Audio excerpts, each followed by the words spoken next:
Assalamualaikum warahmatullahi wabarakatuh. Alhamdulillahilladzi an'ama alaina bi nikmatil imani wal islam wa khassana bi syariati sayyidina wa maulana Muhammadin khairil anam.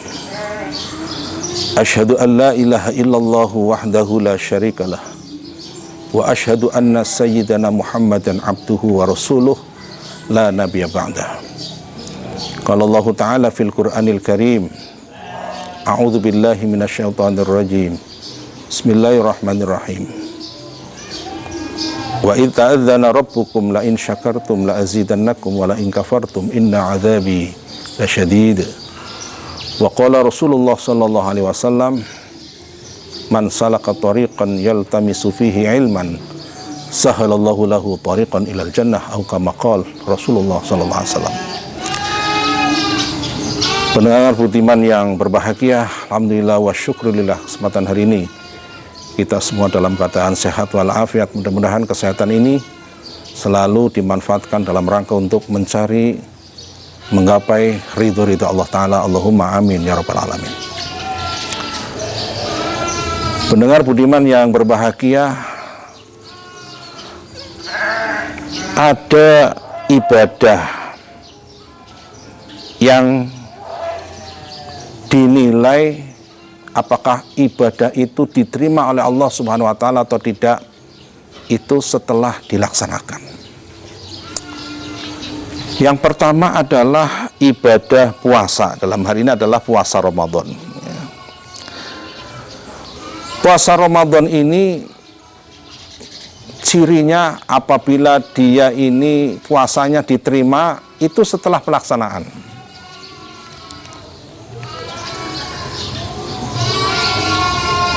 Contoh, kalau kita tahun kemarin itu melaksanakan ibadah puasa Ramadan, pasti setelah Syawal, itu setelah pasca Ramadan itu nilainya. Kalau ada orang puasa Ramadan kemarin, kemudian setelah puasa datang Syawal, kemudian dia merasa tunduk, ada peningkatan. Nah ini ciri nih, bahwa Ramadan yang dia laksanakan kemarin itu diijabah oleh Allah Subhanahu wa Ta'ala.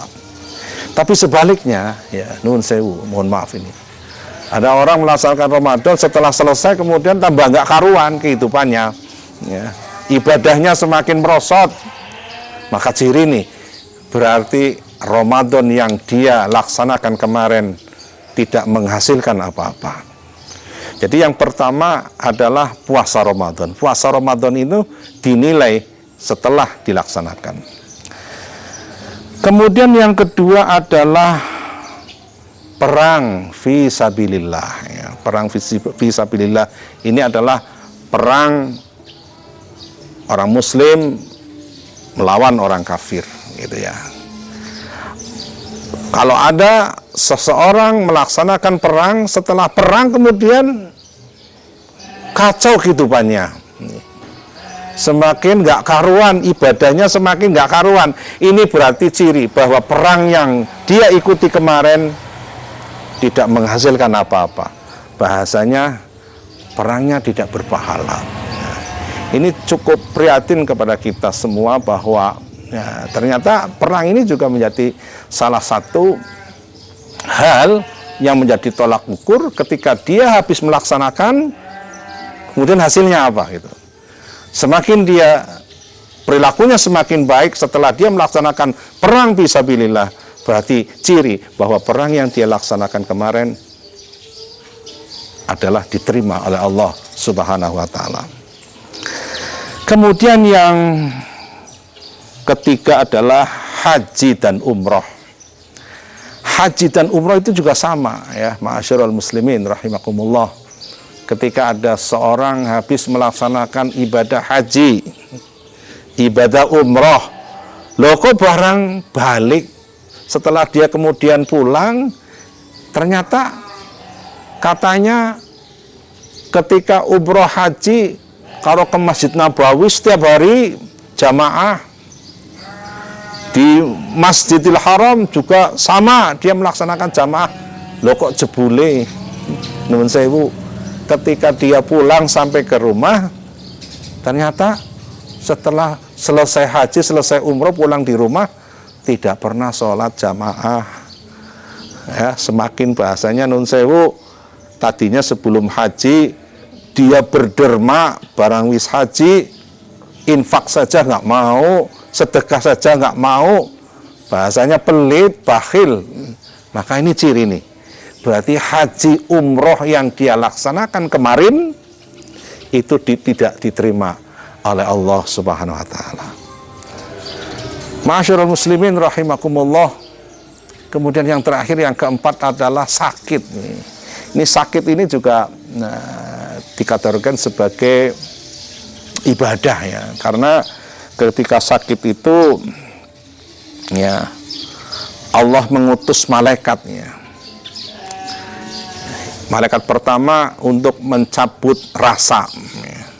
Makanya orang kalau lagi sakit, lidahnya itu makan sesuatu rasanya pahit, karena memang rasanya dicabut oleh malaikat yang disuruh Allah untuk mencabut rasanya.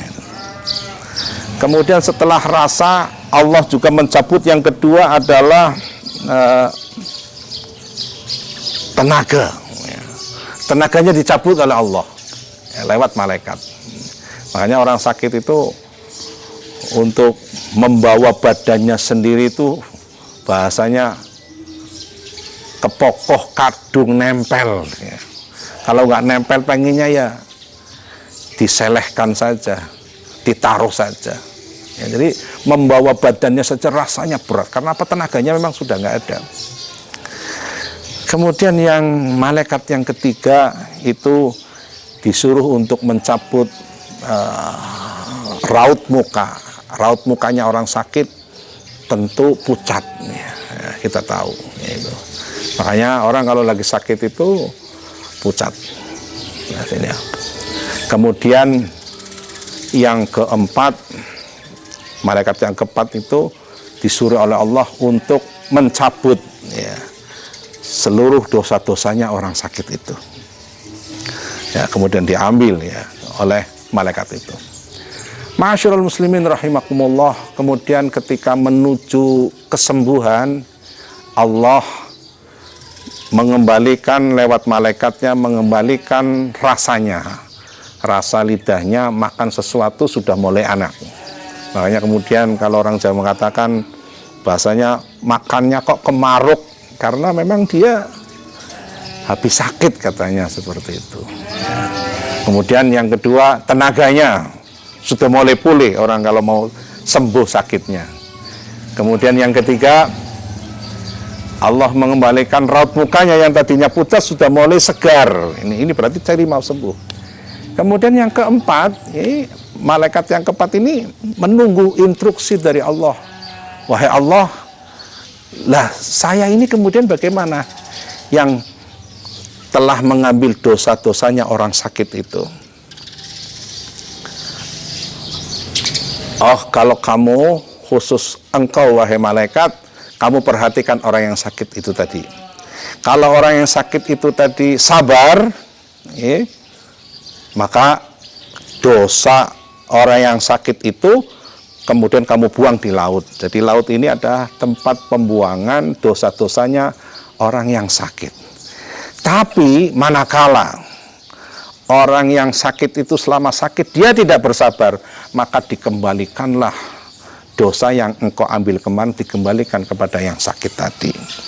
Walhasil, ma'asyiral muslimin rahimakumullah, orang sakit ini perlu kita hati-hati. Orang kalau sakit, tanda kemudian sakit, kemudian sabar, tanda bahwa dia berarti sakitnya mendapatkan ampunan dari Allah. Sebaliknya, kalau ada orang sakit tidak sabar, maka tanda biasanya setelah sakit, ibadahnya tidak semakin baik, semakin buruk, semakin ditinggalkan.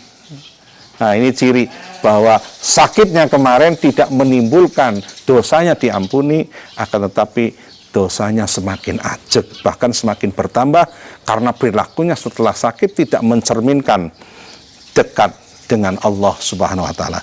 Sehingga 4 hal ini ya, 4 hal ibadah yang dinilai setelah pelaksanaannya, mari kita perhatikan ya. Yang pertama, kalau kita selalu setiap tahun berpuasa, maka hendaknya setelah puasa kita meningkat.